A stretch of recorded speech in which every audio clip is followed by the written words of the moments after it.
Yu-Gi-Oh! Is expensive. Very expensive. Probably more so now than ever. Costs a lot to play this game.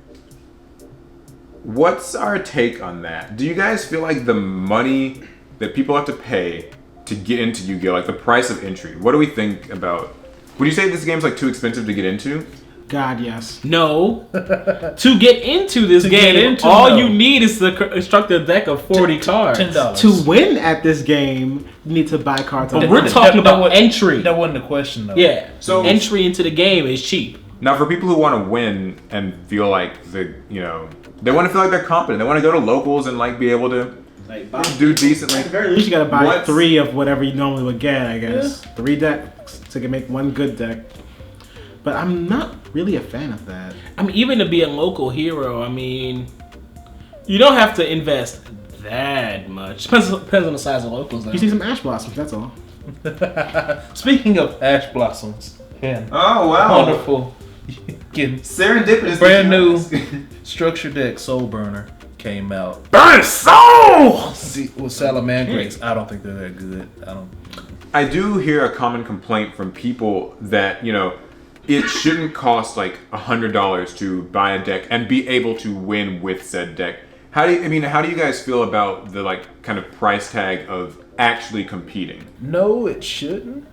But that's also, I guess, people's own fault for kind of spending that much. That's something I want to get into. Yu-Gi-Oh is a thing to where the secondary market. If you say I'm not going to pay $100 for it, then nobody buys $100 for it. The price has to go down, supply and demand. That's always been a thought that I've had. And so why do you guys think that it is that like players can't do that? Like, are the prices our fault per se because we're willing? If you don't, someone else will. You can get on your platform like, I'm not buying these cards.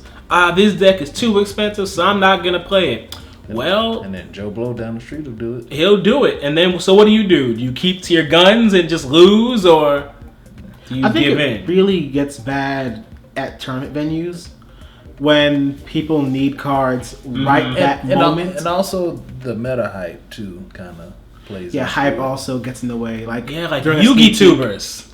Ugh, who are those worst people? Yeah, Yu-Gi tubers they're so known for just jacking up the price of a card just by saying it's good. I think also, there are people who go into like new sets with the expectation of this card's going to be 50, this card's going to be 70, this card's going to be... That is so depressing. What do you guys think about that? Like, assigning values to cards before they come out is... It's like troubling in multiple You're ways. accepting and perpetuating at the same time. Yeah. And also, whose fault is it that these people, who gives them the authority to say before a certain set of card comes out to say, and then you're saying this card is going to be... I would pay that amount. You're saying I would do that. A lot of people, they blame Konami. Like, okay, so would you guys say then that it's like more of Konami's fault or the player's fault? Because a lot of people will say like, oh, Konami, they're short printing these cards, they're making these things secret. They printed this $80 Boral Sword, or they printed this $90 Impermanence. Is it really Konami? At worst, they're just manipulating the people and doing what they were arguing to do. Yeah. I would say I wouldn't... They have some blame because, yes, they do print the cards. Yes, they do know certain cards. They know the chase cards. Get the hype, but it's kind of like that. Konami makes no money off the secondary market. That's true. Yeah. If anything, they're hoping they make these cards and short print them with the mindset that, okay, they're going to buy more product in order to get these cards, not... Because they don't make any money off the Boral Sword itself. Vendors or whoever you want to call them, well, I'm going to just buy up all this stuff and then charge what I want to for the card because you got to have it. But that doesn't like absolve Konami just because... Because they know these cards are going to fetch a price. They know vendors will buy a ton of product so they can push it. Get those economies of scale going. So they are almost guaranteed their money. I was like, Konami, they're going to make their money regardless. Yeah, that's true. And then everything else after is kind of the excess. It's gratis in a way, especially if they have a hand in the secondary market somewhere. And why do they need... And I think the worst part about it is they'll make a profit off a lot of these cards just from like from almost nothing. These are pieces of paper. Exactly. I'm about to say that too. The materials themselves are worth almost nothing at the volume that they print. Yeah, I think these packs are like pennies on a dollar. The margin on these cards is huge. They're making a killing, but they have this need to min-max it. Oh, we want to make even more money. Like, you don't need to even make that much off this. You really don't. Because every set is some cardboard with some paper inside and some plastic. Every set's the same cost. Which actually kind of brings me to a similar thing, the short print the conversation about short prints. I don't know if it's just me, but I feel like in the last year, this has been like a bigger and bigger topic. Like, more evidence comes out where these vendors opened a bunch of cases and like Boral Sword was clearly short printed, or, Impermanence was clearly short printed. And, there's no proof, I guess. Konami's never come out and said like we do or don't short print cards. But do you guys think it's true that like cards are short printed and that's kind of the reasoning? No, go ahead. I think there's evidence to say that there is short printing going around, and I'm not quite sure what they expect to get out of it, except for just more sales. Think about it works. If they had this guaranteed ratio, vendors could like very easily pick a set amount to buy. But short just prints, plug in numbers in a math problem. Like mystery ratios, like short prints, they make vendors have to say, "Oh, I gotta be safe. I gotta buy all these just to be safe." And then, as people find out what those chase cards are, what those short prints were, then people are going to have to buy even more to get them out, so the secondary market has access to them. So really, like, I do kind of want to put more of the blame on Konami because they entice vendors to buy such a large amount of product. Most of they entice vendors. I don't think Konami cares who buys their products, so long as they get. That's kind of. But who buys the bulk though? Well, I mean, vendors have the capital and the means to get them. They entice them to buy such a large amount. They have to make a profit back. So then they're gonna act like price setters. They're gonna say, "All right, I'm gonna put the price of this card at 80. Oh, they don't want to buy it at 80. I'm gonna drop to 70. Oh, they're buying it at 70. It's gonna stay 70 then." And because they gotta make their money back. It's there's actually an assumption too, a theory, kind of conspiracy that there aren't actually short prints and vendors fudge these numbers. And the thing is, I can kind of. And the thing is, there's no way to know, because if because you'll see these reports where it's like, yeah, we opened 20 cases. You really know he opened 20 cases and not 40. And how do you? We don't know anything. And so you'll see these things where like we had 200 of Hey Trunade, but only like 40, sorry Yu-Gi-Oh, whatever it was. I guess I gotta charge more for it. Yeah, so, and then Yu-Gi-Tubers, you mentioned before, like Yu-Gi-Tubers do factor in. Do you think that Yu-Gi-Tubers are kind of to blame? I mean, well, I say we can't really blame Yu-Gi-Tubers in this case.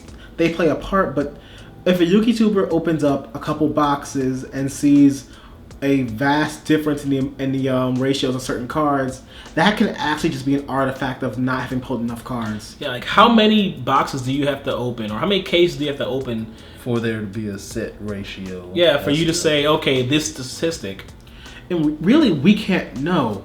And maybe sometimes we make people think we can, but we really can't unless we're a vendor, basically. Yeah, or I won't even say not even if we're a vendor, more or less if we're in the know. Yeah, like we know. And it's really sad. We're sitting here worried about, this card's short print. This card's gonna be expensive. But when we were kids in 02, 03, 04, we were pulling blisters. We didn't even. A lot of times we didn't know the set list. You just wanted to get something rare. We were just trying to pull a cool card. So let's take it back to the kids and the newer players and the like more casual audience. How does this look from an outsider looking in? Like, you want to get into Yu-Gi-Oh! And you see that cards, get upwards of $100 at times. Like, is that like, what does that say to a new player, right? Because people are gonna sit here and tell you, Yu-Gi-Oh's easy to get into. Just spend like $30, get 3 structures. But I mean, you literally see people paying, $80 for the card that, let's face it, you tend to need, evenly matched or Boral Sword or whatever it is. Does that make the game uninviting, or do you think that's like a problem? So, first when I first got into it, when I got back into it, what year? Crap, this was, I don't know what year, because I'm old. Well, I'm not. But I know it was Breakers of Shadow. Mm-hmm. That's when I first 2016. Yeah. So it's like I'm building Blue Eyes. Well, that was the next set, but you get it. And I think the money card in that set was Solemn Strike. Yeah. Everyone had to have Solemn Strike, and they actually pulled one from a special edition. Lucky. I didn't really care about how much it was. I didn't even know what the card did. I was like, "What's a counter trap?" But for me getting back into it, it didn't factor in as much for me beginning. It did further down the line when I decided, okay, I might start going to tournaments. Dang, why this card $50? Yeah. Well, guess I need it. But then you also learn, hey, some of these old cards I had way back when, these things are worth a lot of money now. And how much is too much to pay for a card? Like, for each of you personally, like, what's the limit? Okay. For one card? For one Or, card? like, for a playset, or, just whatever. I'll quickly and easily say $50 is too much for a card. I could maybe even see myself play 30 for one card, but that's it. Oh, yeah. I know. Larry, I mean, how much would you... For me, What's your like limit? as far as like paying money for one card, to me is $20. Cheapo. Alex, I'll trade other stuff to knock the price down. The way I'm only spending $20 cash, but $20 for one card to me is the max. Anything more than that, I mean, has bills. I've got two answers. That's a full answers. tank of gas. I've got two because right now I can only see myself at most spending $15 on a single card. However, in the past I've spent like $90 on a card. I've not done that. So in the past, I can't say in the past. At most, I spent $80, but that was on two. I'm sorry, Mom. I forgot Pot of you watched Desires these. way back when they were expensive. I spent $80 I remember for two. Pot of Desires days. And to me, that was a good deal. So like, I got two. I'm not gonna play three. And actually, I think I've only spent up to like $12 for one card. Honestly, I don't buy cards much.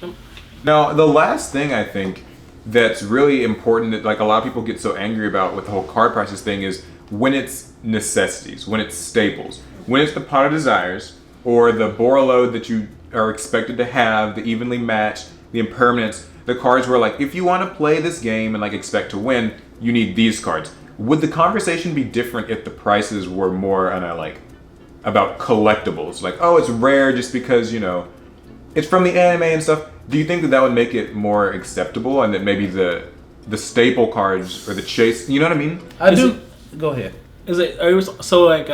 Is it kind of like how back in the day, like Ghosts and OTs, they tended to be more of just kind of like collectible cards, more than like being useful cards.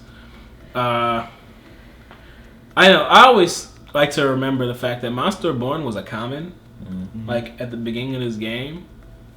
Like it was a common. Mystical Space Typhoon, a common. Well, that's a bit of the bar for entry that I was kind of jumping on when we first started the video. When the cards you need fetch a price already, then just getting into the game is much harder. Mm-hmm. And I feel like that's a huge turnoff for anybody. True. Larry, what about you? You feel like it's... I may be going like kind of on a different thing, but what is people's definition of a staple?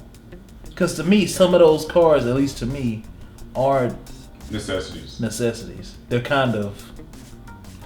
Well, I guess a staple. It depends on what venue you're. It depends. I guess it depends on your style of play and what deck you're building. I mean, I think it's also like kind of the difference between like a locals versus a YCS. Yes. Like if you're playing at locals, do you need 3 impermanents? Right? Like do you need 3 evenly matched? But what about when Ash buys a kind of price? Yeah, but then like then there's other cards like that where it does feel unfair when these cards are used against you, and the only reason you don't have an Ash is because you weren't willing to pay $60. Remember when Ogre came out? Oh man. Do we think that the price of Yu-Gi-Oh is like actually too high, or is that more of like a perpetuated thing? No, it's too high. I say it's too high. I mean, if it's not too high, get on TCG Player right now. Is it too high? I'm saying Yu-Gi-Oh itself as a game is not high, but certain cards are.